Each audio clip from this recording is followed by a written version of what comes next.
Hello everyone and welcome to my YouTube channel. Today we are going to discuss about how to turn off stolen device protection on your iPhone iOS 26 without Face ID.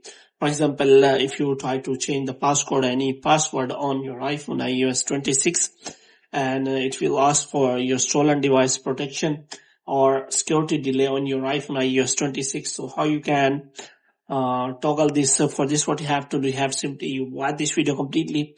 So without wasting any time, let's start the video. So first of all, what you have to do, you have to make sure that you are connected to a proper Wi-Fi and internet connection. And after that, what you have to do, you have to simply go to settings, and after that you have to simply go to general, and in general you have to scroll it down until you find the option of transfer or reset iPhone.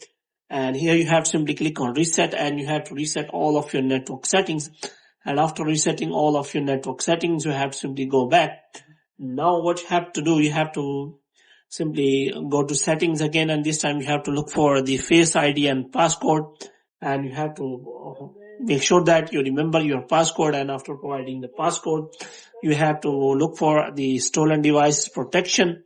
And here, if you want to turn off the stolen device protection, you have to make sure that your Face ID is working properly, or otherwise your stolen device protection will not be turned off, because it always asks for the Face ID as you turn off the stolen device protection.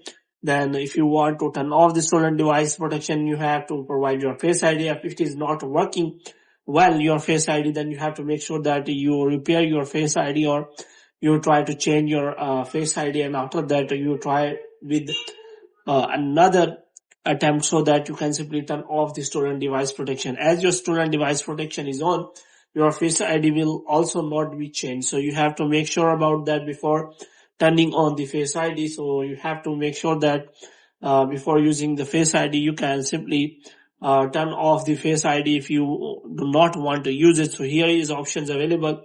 If you want to use for iPhone unlock, iTunes and App Store, contactless payment, and also for another apps, you have to simply turn off the Face ID. So you will not be able to raise Face ID even when your stolen device protection is on. So if you want to turn off the stolen device protection, your Face ID must be working. So hope you have liked this video.